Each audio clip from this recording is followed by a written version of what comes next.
사랑과 은혜가 많으신 좋으신 아버지, 오늘도 주의 성령님 인정하고 환영하고 모셔드립니다. 하나님이 주시는 기쁨과 감사가 충만케 도와주시고 오늘 4차원 영성 이제 삼가 아버지 꿈에 대해서 함께 말씀을 나누기 원합니다. 우리 한 사람 한 사람 하나님이 주시는 꿈과 비전이 충만한 주님의 자녀들 되게 도와주시옵소서. 감사를 드리며 예수님의 이름으로 기도드립니다. 아멘. 여러분 반갑습니다. 한 주 잘 지내셨어요? 이제 4차원의 영성 3과 함께 공부를 하겠습니다. 먼저 첫 번째, 우리가 지난번에 공부했던 거 조금 복습하는 시간을 가질게요. 먼저 4차원의 영성에 대해서 함께 우리가 배웠는데, 이 4차원, 우리가 살고 있는 이 세상은 시간과 공간의 제약이 있는 3차원의 물질 세계에 살고 있어요. 그런데 시간과 공간을 초월하는 4차원의 영적 세계가 있다는 거죠. 그래서 이 4차원의 영적인 세계를 움직이는 4가지 요소가 있어요. 그것이 뭐예요? 첫 번째, 생각, 꿈, 믿음, 말. 이것이 바로 4차원의 영성이라고 얘기하는 거예요. 그럼 우리가 지난주에 배운 질문 하나 할게요. 4차원의 영성에 두 기둥이 있다. 이 4차원의 영성을 유지하기 위한 두 기둥이 있다. 그게 무엇일까요? 말씀과 기도입니다. 그래서 우리가 4차원의 생각과 꿈과 믿음과 말을 하기 위해서는 날마다 말씀을 읽고 묵상하고 기도해야 하는 것입니다. 그래서 여러분이 4차원 영성 교육을 받는 동안 영상 큐티를 맨날 하고 댓글을 달고 또 성경을 한 장 읽고 또 기도하는 것, 이 3가지를 매일매일 반복하는 훈련을 통해서 4차원의 영성을 무장하는 그 삶의 기초를 놓을 수가 있는 것입니다. 그리고 훈련은 반복입니다. 매일매일 과제를 충실하게 잘 함으로 인해서 여러분들이 4차원의 영의 사람이 되어질 수 있기를 축복을 드립니다. 이제 지난주에는 우리가 생각에 대해서 4차원의 영성 생각에 대해서 배웠는데, 하나님을 만나는 장소가 어디예요? 그것이 바로 생각입니다. 우리가 생각이 중요한 것은 우리가 생각을 통해서 하나님을 만날 수 있기 때문입니다. 하나님의 주소는 바로 여러분의 마음입니다. 그리고 우리가 이 생각이 중요한 이유는 우리의 마음과 우리의 생각을 통해서 하나님을 만나기 때문이에요. 근데 반대로 이 생각을 방치하게 되면 어떻게 되냐?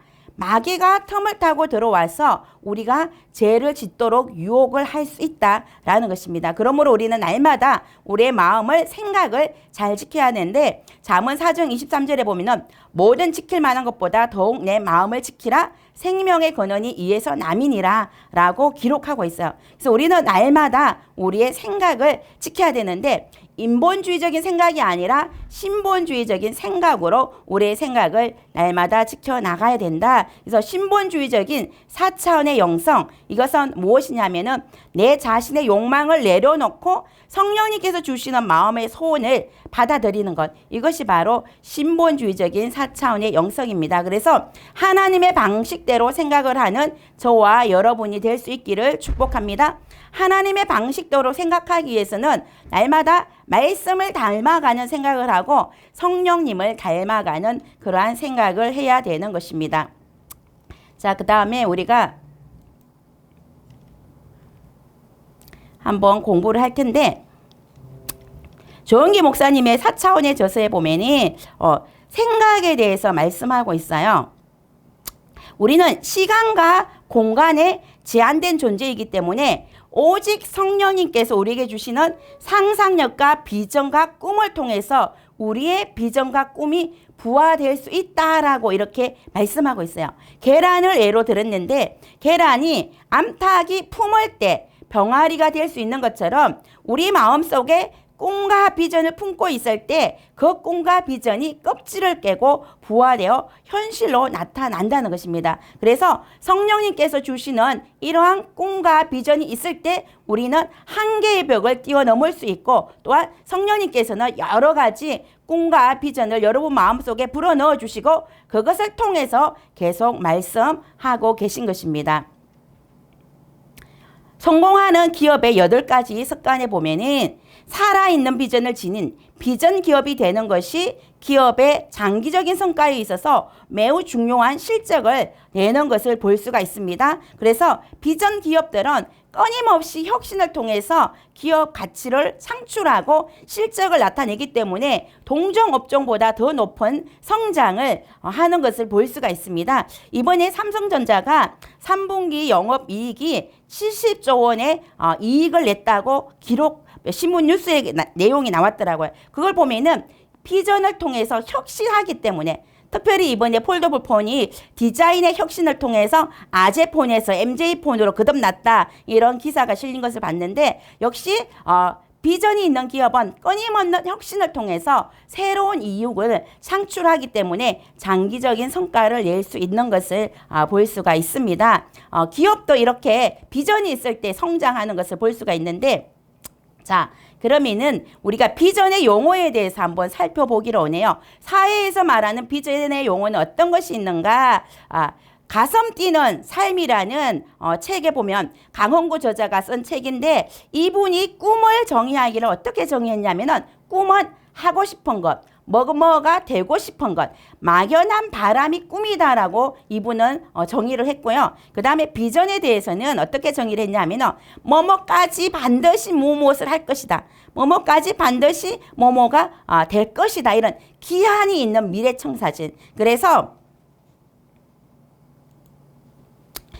이 비전은 미래의 일을 이미 일어난 것처럼 생생하고 구체적으로 자신의 머릿속에 영상화하는 것, 이것이 비전이다라고 말하고 있어요. 다시 말하면 꿈은 막연하게 바라는 몽상이고 비전은 아주 구체적으로 미래에 자기가 이러이러한 사람이 됐을 것이야. 나는 이러이러한 것을 소유하고 있어 라는 것을 영상화, 이미지하는 것, 이것이 비전이다라고 이렇게 정의를 했습니다. 그러면은 이 정의를 보면은 여기서는 비전의 주어가 누구냐? 자기예요. 내가 하고 싶은 것, 내가 되고 싶은 것, 주체가 바로 나라는 거죠. 그래서 세상에서 말하는 비전은 자기 중심적인 비전을 말하고 있다라는 것을 우리가 볼 수가 있습니다. 그러면은 이제 성경에서는 어떻게 비전을 말하고 있는가? 민수기 12장 6절을 보겠습니다. 이러시되 내 말을 들으라. 너희 중에 선지자가 있으며 나 야훼가 한 쌍으로 나를 그에게 알리기도 하고 꿈으로 그와 말하기도 하거니와. 여기서 보니까 한 쌍이 영어로 비전이라고 되어 있고요. 꿈은 드림이라고 되어 있어요. 그런데 민수기에 보니까 한 쌍을 통해서 하나님을 알리고 꿈을 통해서 선지자와 이야기를 한다라고 말을 하고 있습니다. 다시 말하면 성경에서는 한 쌍, 비전이 바로 이 한 쌍과 꿈이 하나님의 뜻을 알리는 계시다.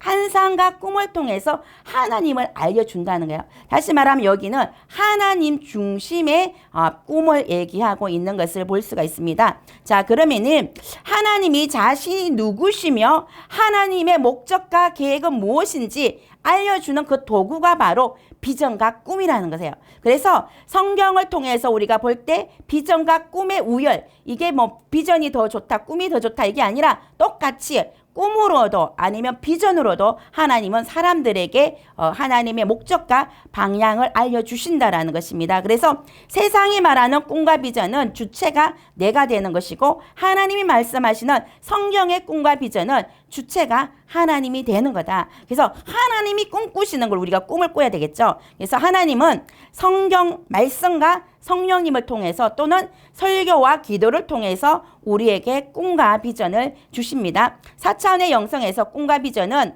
거의 동일한 용어로 사용되고 이 꿈과 비전은 모두 성령님이 주시는 것이다 라고 우리가 이해할 수가 있습니다. 자, 그러면 이제 꿈의 중요성, 왜 꿈이 중요한지 한번 살펴볼게요.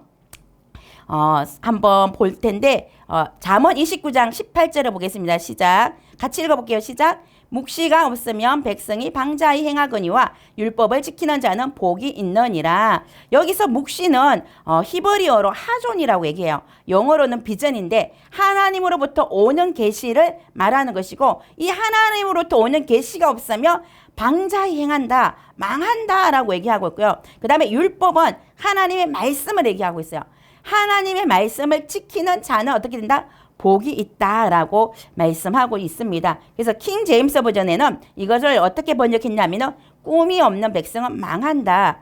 Have no vision, the people perish. 이렇게 해가지고 꿈이 없는 사람은 망한다라고 이렇게 정리하고 있습니다. 다시 말하면 묵시, 하존이 없는 사람은 방자히 행한다. 여기서 방자히 행하는 것, 이것을 파라라고 하는데 꽃비를 풀어놓은 상태를 의미하고 있어요. 이거를 직역하면은 비전, 계시가 없는 백성은 꽃비를 풀어놓은 것처럼 방황한다라는 뜻입니다. 다시 말하면 꿈이 있는 사람은 시간과 재정을 계획 있게 사용을 합니다. 그러나 꿈이 없는 사람은 시간을 의미 없게 사용하고 재정도 함부로 사용한다는 거죠.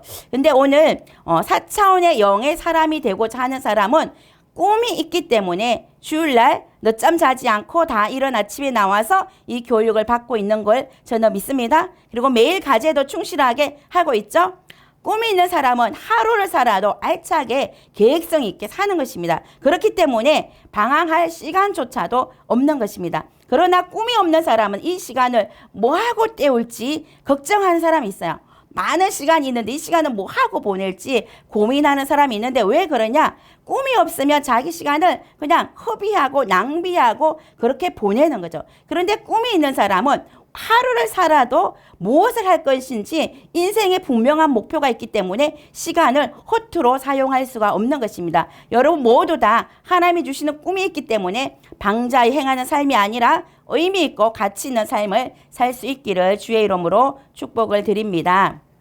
자, 그 다음에 우리가 이제 조용히 목사님께서 꿈에도 종류가 있다라고 이렇게 말씀하셨는데 악한 꿈은 강한 꿈에 패배하고 인간의 꿈보다는 마귀의 꿈이 강하다. 그러나 마귀의 꿈보다는 하나님의 꿈이 훨씬 강하다. 이렇게 말하면서 인간의 꿈보다는 마귀의 꿈이 강하고 마귀의 꿈보다는 하나님의 꿈이 강하다. 이렇게 말씀하고 있어요.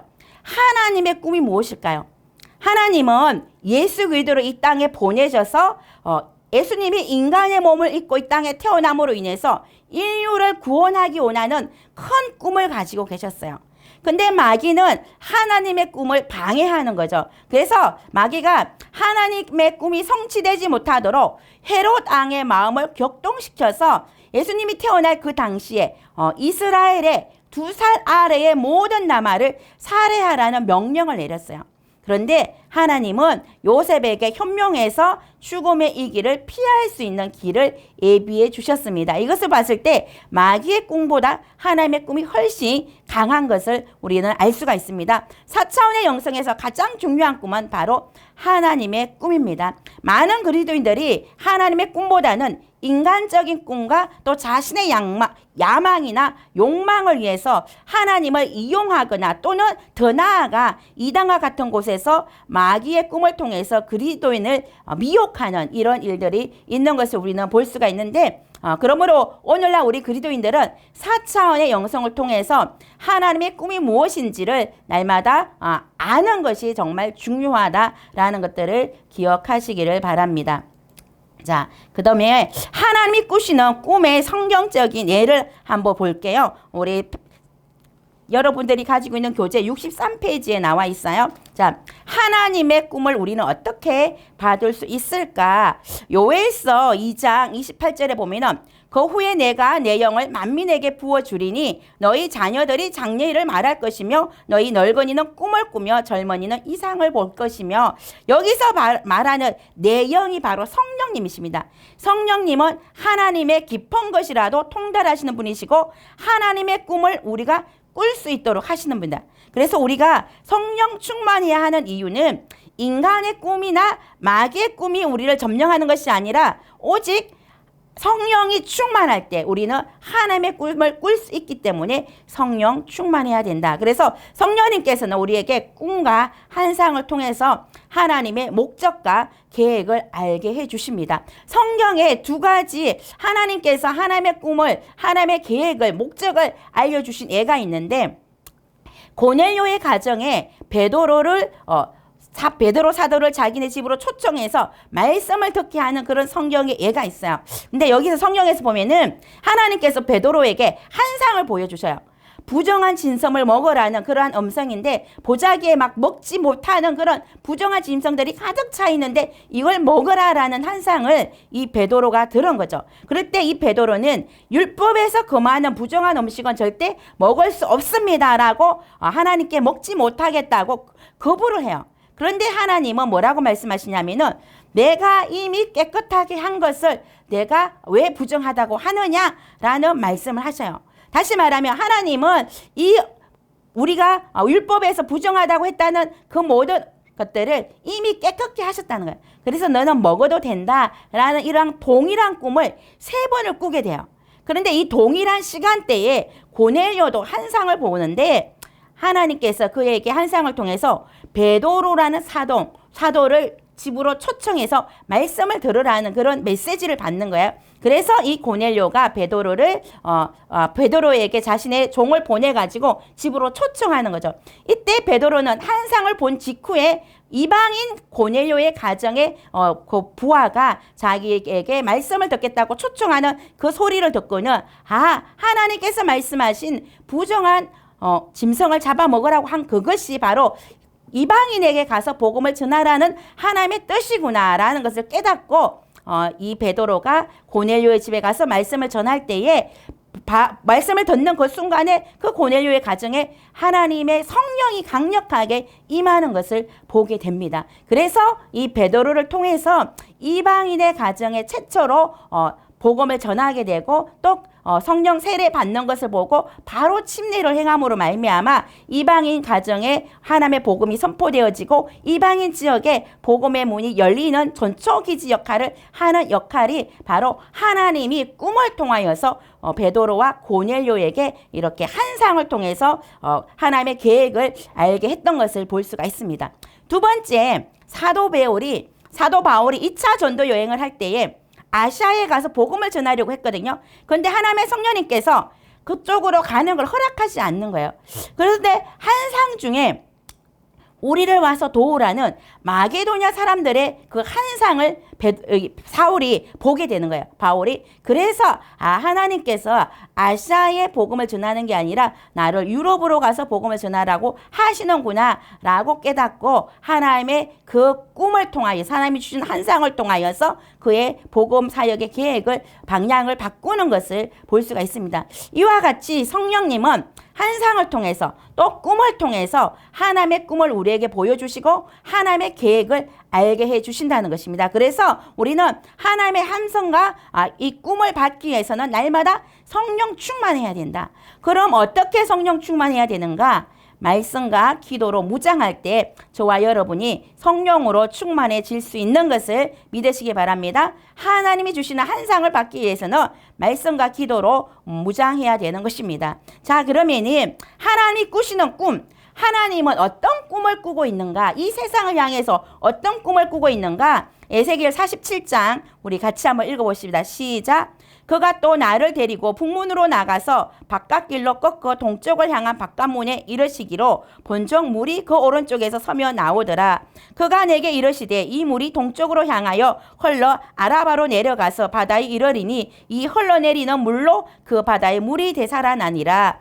이 강물이 이르는 곳마다 번성하는 모든 생물이 살고 또 고기가 심히 많으리니 이 물이 흘러 들어가므로 바닷물이 되살아나겠고 이 강이 이르는 각처에 모든 것이 살 것이며 여기 보니까 에스겔 선지자가 성전에서 흘러나오는 작은 물 이것이 점점점 커져가지고 사람의 키같이 높이 크게 되는 것을 보게 되는 것입니다. 그런데 아무런 생명이 살 수 없는 물, 사해바다, 아라바를 사해바다라고 하는데 이게 사해바다에 성전에서 흘러나오는 물이 흘러 들어가니까 모든 생물이 살아나게 되는 한상을 보게 된 거예요. 하나님의 꿈은 성전에서 흘러나오는 그 강이 이르는 모든 곳에 있는 모든 생물이 살아나는 것입니다. 하나님의 말씀이 선포되어지는 그 성전에서의 그 말씀의 강이 흘러 넘침으로 저와 여러분이 말씀을 듣는 많은 영혼들이 살아나게 되는 것. 이것이 바로 하나님의 꿈인 것을 믿으시기 바랍니다. 하나님의 꿈은 말씀을 듣는 자, 하나님의 생명의 생수를 마시는 자가 다 살아나는 것. 이것이 바로 하나님의 꿈입니다. 그리고 또한 누가복음 4장 18절, 19절에도 하나님의 꿈을 기록하고 있는데 같이 한번 읽어볼게요. 시작. 주의 성령이 내게 임하셨으니 이는 가난한 자에게 복음을 전하게 하시려고 내게 기름을 부으시고 나를 보내사 포로된 자에게 자유를, 눈먼 자에게 다시 보게 함을 전파하며 눌린 자를 자유롭게 하고 주의 은혜의 해를 전파하게 하려 하심이라 하였더라. 이 말씀은 예수님이 공생애를 시작하면서 첫 번째 한 설교예요. 이 말씀을 통해서 자신의 사명이 무엇인지, 예수님의 사명이 무엇인지를 분명히 밝혔는데, 예수님은 주님의 성령이 본인에게 임하시면은 가난한 사람들, 눈먼 사람들, 포로된 사람들에게 자유와 회복의 역사가 임할 것이다. 은혜의 해, 희년이 임할 것이다 라고 선포하고 있는 것입니다. 하나님의 꿈은 뭐냐면은 바로 예수 그리스도가 이 땅에 임하심으로 가난한 사람, 눈먼 사람, 포로된 사람이 하나님의 형상으로 회복되는 것입니다. 만약 여러분의 삶이 가난에 허덕이는 삶을 살고 질병으로 고통당하고 있다면은 하나님은 여러분의 삶이 하나님의 형상으로 회복되고 치유와 해방이 임하기를 원하시는 것을 믿으시기 바랍니다. 이것이 바로 여러분을 향한 하나님의 꿈입니다. 우리 조영기 목사님께서 대조동에 천막교회를 세우시고 이 땅에 가난과 질병으로 고통당하고 있는 사람들에게 내 영혼이 잘된 같이 내가 범사에 잘되고 강건하기를 선포하셨습니다. 이 땅의 삶이 지옥인 그들에게 이 땅에서 예수 그리스도를 믿고 구원을 받음으로 말미암아 그들의 영혼이 잘되고 또 그를 통하여서 범사가 잘되고 건강이 회복되는 천국의 삶을 이 땅에서 미리 경험하게 하셨어요. 그리하여 많은 사람들이 예수 그리스도를 믿고 구원을 받아서 가난의 저주와 질병의 저주로부터 해방을 얻고 생명을 얻되 더욱 풍성이 얻는 그러한 삶을 경험하게 된 것입니다. 그래서 여의도 순복음교회가 세계 최대 교회로 성장할 수 있던 비결, 그것은 무엇이냐면 바로 예수님이 선포하신 희년의 복음이 조용기 목사님을 통해서 선포되었고 하나님의 꿈이 가난하고 병든 사람들에게 성취되었기 때문입니다. 하나님은 지금도 가난한 자, 병든 자, 포로된 자가 하나님의 형상으로 회복되기를 꿈꾸고 계시는 것을 믿으시기 바랍니다. 여러분의 삶에도 이런 회복의 역사가 일어날 수 있기를 축복합니다.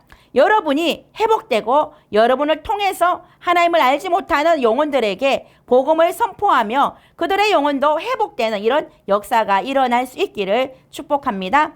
우리 대학 청년부에서 11월 21일 추수감사주일에 태신자를 초청해서 GGP 전도 소그룹을 통해서 많은 영혼들을 구원하기 위한 이러한 행사를 준비하고 있어요. 그래서 여러분들이 친구나 가족 중에 아직도 구원받지 못한 영혼들이 있다면 하나님을 만나고 축복받는 은혜가 그들 가운데 임할 수 있도록 여러분들이 그들을 향한 하나님의 꿈을 꾸시고 그들을 주님께로 인도하여서 그들이 다 하나님의 형상으로 회복돼서 이 땅에서 잘되는 삶을 사는 그러한 축복이 여러분을 통하여서 여러분의 친구들과 여러분의 가족들에게 임할 수 있기를 축복을 드립니다. 하나님은 여러분이 가난과 질병으로 고통스러워하는 삶을 살지 않기를 지금도 원하고 계시는 것을 믿으시기를 주의 이름으로 축복을 드립니다. 우리가 교재 67페이지에 보면 하나님의 꿈으로 성경복이라는 내용이 있습니다. 교재 67페이지를 한번 펼쳐보시기 바랍니다. 여기 보면은 성전 미문에 안전뱅이가 나와요. 베드로와 요한은 제9시 기도 시간에 성전을 향해서 들어가고 있었어요. 그때 평생 걷지 못하고 성전 미문에서 구걸하고 있는 한 안전뱅이가 있었어요. 이 안전뱅이는 성전에 들어가 기도하는 사람들이 던져주는 동전 한 푼, 그거 기다리면서 소망 없이 앉아 있었어요. 그런데 이날 베드로는 이 안전뱅이를 향하신 하나님의 꿈을 발견했어요. 이 안전뱅이에게 돈 몇 푼 던져주는 것이 하나님의 꿈이 아니고 이 안전뱅이가 일어나 극계함으로 더 이상 구걸하는 삶을 살지 않도록 하는 것, 이것이 하나님의 꿈이라는 것을 베드로는 발견한 거죠. 그래서 베드로가 외쳤어요. 사도행전 3장 6절에 베드로가 이르되 그 은과 금은 내게 없거니와 내게 있는 이것을 내게 주노니 나사렛 예수 그리스도의 이름으로 일어나 걸어라. 베드로가 하나님의 꿈으로 안전뱅이를 바라본 결과 그가 일어나 걷게 되는 놀라운 기적의 역사가 일어난 것입니다. 우리 주변에도 우리 주변의 사람들을 볼 때 저와 여러분들이 하나님의 꿈으로 그 사람들을 바라볼 수 있기 바랍니다. 그러면은 그 사람들의 달란트가 무엇인지 보이고 그 사람의 장점이 무엇인지 보이고 그 사람은 무엇을 하면은 앞으로 성공할 수 있을 것이다. 이러한 것들이 보이기 시작하는 거예요. 저도 사역을 하면서 사람들을 바라볼 때에 하나님의 꿈으로 하나님의 감점으로 사람들을 바라보니까 그들이 어떻게 하면 성공할지 이런 것들을 보여주시는 부분들이 있었어요. 제가 청년 시절에 만난 자매님인데 이 자매님은 글을 정말 재미있게 쓰고 감동적으로 잘 쓰는 거예요. 그때 이제 결혼해서 육아일기를 썼는데 육아일기가 너무 재미있는 거예요. 그래서 내가 이 친구한테 너 앞으로 글을 쓰고 이거를 책으로 내라 라고 집에 가서 찾아가서 책 내라고 이제 얘기를 해준 거죠. 근데 이 자매는 원래 자신의 비전이 글을 쓰는 거였어요. 근데 결혼하고 이제 육아하다 보니까 글을 쓰는 거에 대한 비전을 잊고 지냈는데 내가 찾아가서 글을 써서 책을 내라 라고 하는 그 얘기를 해줌으로 인해서 잠자고 있던 자신의 비전이 깨어난 거예요. 그래서 육아하면서 열심히 글을 써가지고 동화 작가가 되었어요. 써낸 책이 막 이게 당첨되고 이렇게 돼가지고 책이 바로 나왔는데 상금도 받고 그래서 요즘에는 글도 열심히 쓰고 있고 또 강연을 다니고 바쁜 일정으로 삶을 보내고 있더라고요. 그리고 또 요즘에 넷플릭스에서 오징어 게임이 굉장히 대박을 터뜨렸잖아요. 이 오징어 게임 분장을 맡은 회사가 하늘 분장이라는 곳에서 했는데 이 하늘 분장 대표가 바로 우리 교회 청년이에요. 이 청년이 10년 전에 저랑 만나서 지금까지 계속적으로 기도로 중보로 이렇게 함께하는 청년인데 사업할 때마다 기도 제목을 부탁을 했어요. 그때는 이제 규모가 작게 자기 혼자서 하나의 그 분장 일을 하면서 뭐 분장할 수 있는 뭐 영화가 하나 들어온다, 한 편 들어온다 그러면은 그 한 편 하는 거예요. 한꺼번에 2편, 3편 같이 할 수도 없고 자기 혼자서 팀을 꾸려서 하는 거기 때문에. 그런데 어느 날은 3편, 4편 이렇게 영화가 들어올 때가 있어요. 그러면 동시에 시작하는 거면은 절대 한꺼번에 다 할 수가 없는 거잖아요. 이것 때문에 고민하고 어떤 작품을 선택해야 될지 막 기도하고 있었는데 제가 기도하는 중에 하나님께서 이런 마음을 주셨어요. 아, 이제 이 형제가 한 편 들어왔을 때 한 편 하는 그런 시스템이 아니라 자기는 경영자가 되고 다른 사람들을 리더십을 세워서 자기 밑에 사람들이 이 작품도 하고 저 작품도 하고 여러 작품을 동시에 같이 할 수 있는 사업 구조로 만들어야 되겠다. 시스템을 다변화해야 되겠다. 이런 마음을 주시더라고요. 그래서 내가 그 청년에게 이제 네 혼자 하려고 하지 말고 너는 경영자가 되고 다른 사람을 세워서 작품들이 들어올 때마다 모든 작품을 다 받아서 할 수 있도록 하는 시스템으로 사업을 키워봐라 라고 얘기했을 때 이 청년이 그 마음 가운데 자기도 그런 마음이 조금은 있었는데 이거에 대해서 실행하는 거에 대한 두려움이 있었는데 내가 얘기해 줌으로 이 말씀이 하나님의 레마의 말씀으로 들려서 이제 이것을 시도해 보겠다라고 그때 결단을 내리고 시작을 했어요. 처음에는 어려움도 많았지만 지금은 시스템이 잘 구축되어서 한꺼번에 여러 작품을 할 수도 있게 되었고 지금은 11명의 선교사님을 정기적으로 후원하는 이런 회사를 키웠고 직원들도 많이 이렇게 더 많이 확장되어지는 그런 놀라운 축복이 있었습니다. 그리고 앞으로 뭐 100명 이상의 선교사님들을 후원하겠다. 이게 이 청년의 꿈인데 이처럼 하나님은 우리가 하나님의 관점으로 사람들을 바라보고 하나님의 꿈으로 상대를 보게 되면은 그 사람을 향한 주님의 꿈이 무엇이고 하나님의 계획이 무엇인지 이 사람은 무엇을 하면 성공할 수 있을 것인지 라는 것들을 주님이 알게 하시는 거죠. 그럴 때 함께 그러한 비전을 나누고 그것을 이제 중보하다 보면은 하나님께서는 여러 사람들이 성공적인 삶을 살 수 있도록 우리의 인생들을 끌어가시는 거예요. 그래서 저와 여러분에게도 하나님은 우리를 향한 하나님의 계획이 있고 하나님의 꿈이 있거든요. 여러분들도 각자에게 주님의 꿈이 있어요. 하나님 나를 향하신 주님의 꿈은 무엇입니까? 그것을 물어보시고 그 꿈을 향해서 나아가는 저와 여러분이 있기를 바랍니다. 자, 그리고 이제 성경을 읽을 때도 이 말씀 안에 내포되어 있는 하나님의 꿈이 무엇인지 발견하면서 우리가 성경을 읽을 수 있기 바랍니다. 그러면은 성경이 또 새롭게 보일 거예요. 어저께 읽었던 성경이 오늘 읽을 때 또 다르게 느껴지는. 그래서 이 말씀을 통해서 하나님이 이런 꿈을 우리 가운데 이루기를 원하시는구나 라는 것들을 우리는 볼 수가 있는 것입니다. 그래서 하나님은 개인의 삶과 우리가 살고 있는 공동체와 우리가 살고 있는 자연 환경을 향한 하나님의 꿈이 있는데 그 꿈이 각 영역 가운데서 실현되어질 수 있기를 우리가 함께 바라고 또한 소망합니다. 자, 그 다음에 이제 하나님의 꿈을 기준으로 삼아 정렬하라. 우리가 꿈을 정렬해야 돼요. 하나님의 꿈을 알게 되면은 그리스도인은 어떤 삶을 살아가야 될까라는 주제인데 자동차를 소유하고 있는 사람들은 힐 얼라이먼트라는 것을 알 텐데 힐 얼라이먼트는 뭐냐 하면은 자동차 바퀴가 삐뚤어져 있는지 똑바로 되어 있는지를 확인하는 거예요. 그래서 이걸 잘 정렬해야지만 자동차가 똑바로 운행을 할 수가 있는 거죠. 그래서 좋은 바퀴가 중요한 게 아니라 이 힐 얼라이먼트를 통해서 바퀴를 잘 정렬할 때에 그 바퀴가 잘 쓰임을 받을 수가 있는 거예요. 그래서 우리의 신앙도 하나님의 계획을 알고 나의 삶을 재조명해 봤을 때 그럴 때 우리의 인생이 하나님 안에서 올바른 방향으로 나아갈 수 있는 것을 믿으시기 바랍니다. 그래서 하나님의 꿈에 우리의 시간과 물질과 몸을 재정렬해야 되는 거예요. 저도 청년 시절에 나를 향하신 하나님의 꿈을 발견했는데 제가 청년 시절에 저는 여의도 순복음교회에서 영동포 교구라는 교구에서 대표 리더를 하고 있을 때요. 그때 우리 교구가 폭발적인 부흥의 역사를 경험할 때였는데 하나님의 부흥을 맛보게 되니까 이것처럼 행복하고 이것처럼 기쁜 일이 세상에 없더라고요. 그래서 매일 교회 가고 철야하고 그때 막 삼각산 산기도 저녁 10시에 가가지고 새벽 2시 반까지 막 기도하고 이럴 때가 있었는데 그때 한 영혼이 구원되고 정착되는 것이 너무너무 행복한 거예요.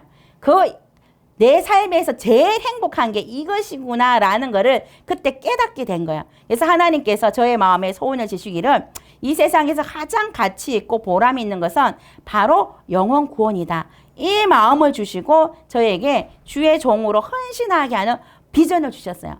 그래서 제가 이제 시작을 하게 되고 나의 모든 삶을 이제 주의 종이 되어 가는 길로 재정렬하게 된 거죠. 그래서 우리가 하나님의 꿈을 발견하면은 자신의 인생을 새롭게 정렬시키는 거예요. 내 시간이나 내 물질이나 내 삶의 에너지를 하나님의 꿈의 방향에 맞추게 되는 것이고 그 꿈의 방향에 맞추어 갈 때에 하나님의 비전이 하나님의 꿈이 우리의 삶 가운데 나의 삶 가운데 이루어지게 되는 것을 볼 수가 있습니다.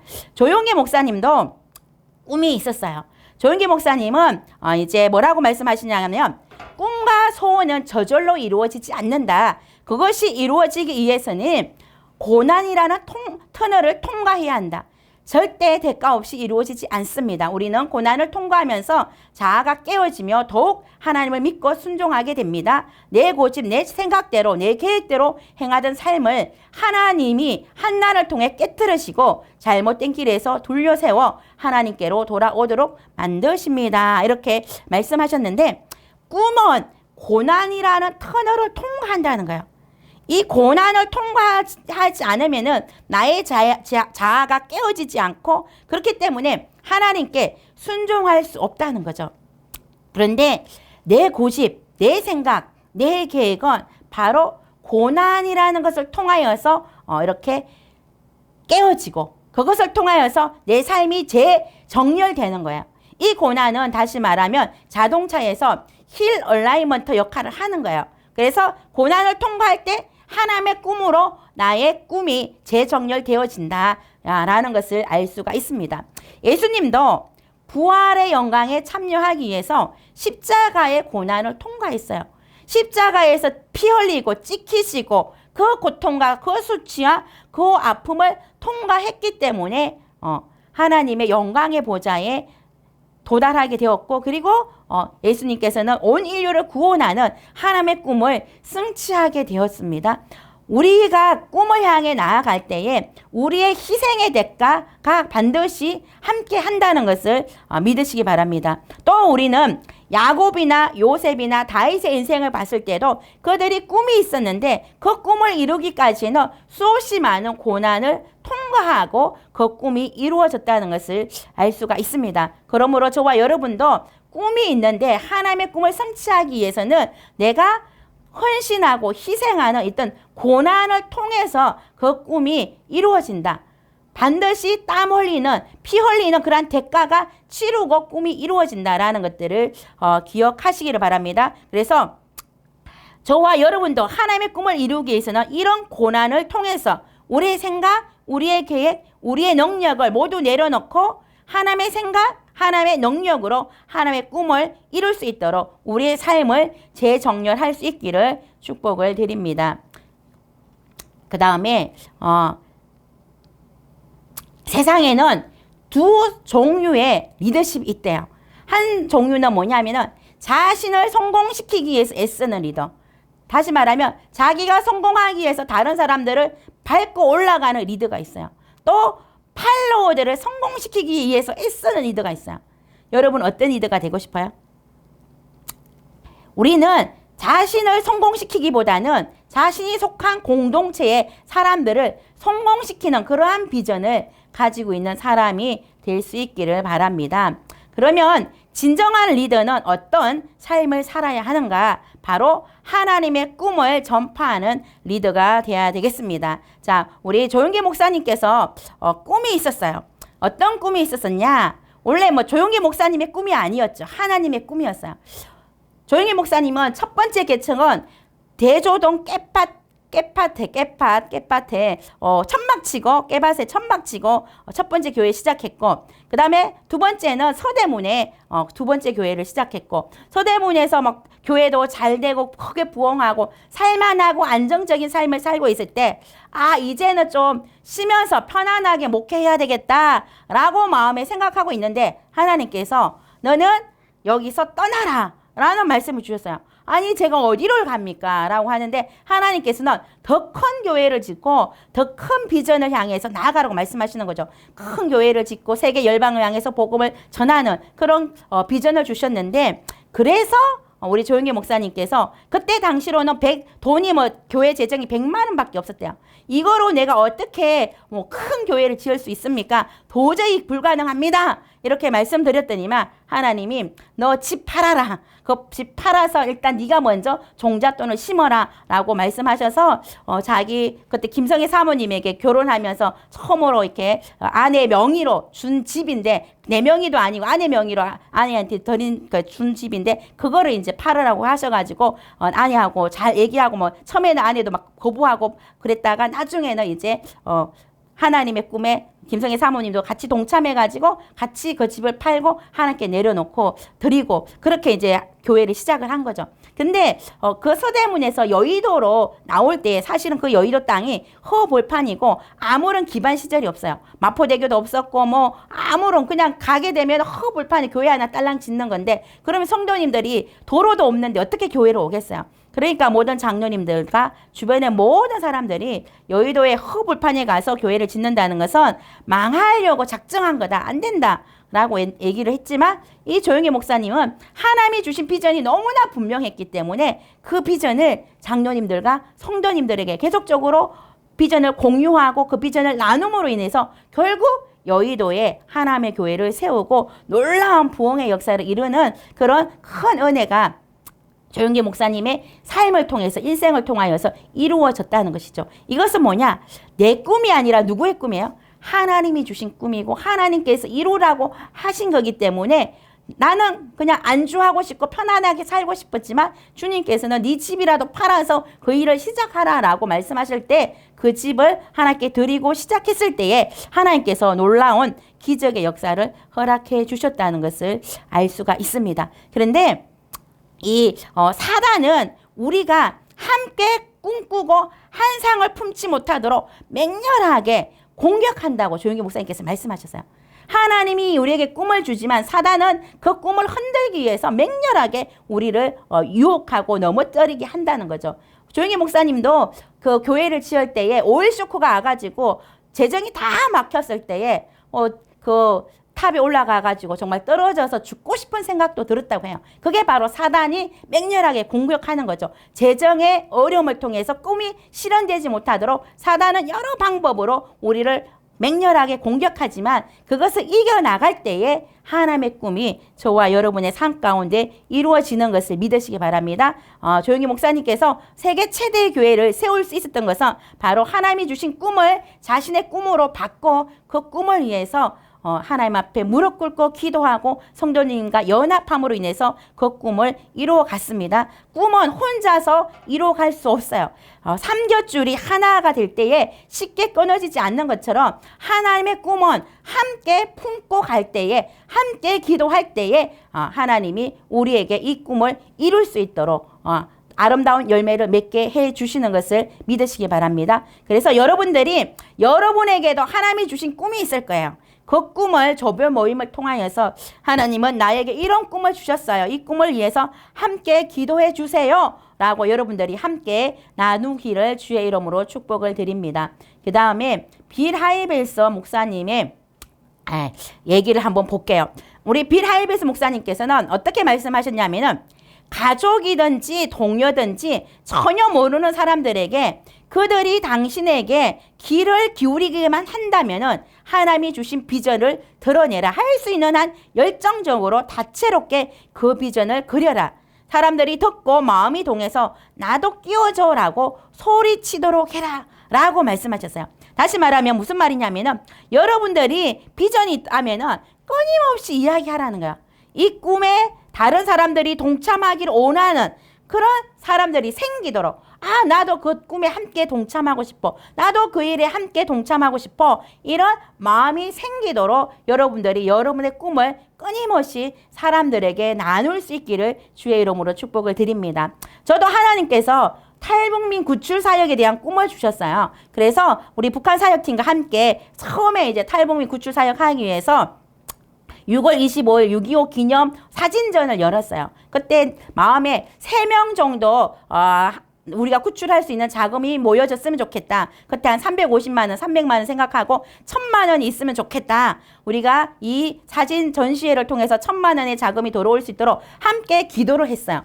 근데 그때 첫날에 한 630만 원 정도, 600 얼마가 들어왔거든요. 2명 정도 구출할 수 있는 거잖아요. 1명을 더 구출하기를 원했는데 이게 안 됐기 때문에 비전을 팔았어요. 내가 중보기도 가든지 뭐 또 겟세마네 설교를 하든지 설교할 때에 북한 탈북민들을 구출하는 그러한 사역을 우리 대학 청년부에서 우리 북한 사역팀이 하고 있습니다. 이 일을 위해서 기도해 주세요. 한 영혼을 구출하는데 350 정도 듭니다. 뭐 이런 비전을 팔았는데 하나님께서는 그 당시에 새신자 중에 한 명이 뭐 350만 후원하겠다는 사람이 있었고 또 우리 건사님 중에 한 명이 자기가 한 명 내가 후원하겠다. 중보팀에 있는 건사님이 그렇게 해가지고 그때 5명을 구출할 수 있는 재정을 모을 수가 있어요. 한 1,500 정도 모아가지고 우리가 1회 때 5명 구출하고 2회 때 또 5명 구출하고 3회 때 또 5명 구출하고 지금까지 대학 청년부에서 15명의 탈북자를 구출했거든요.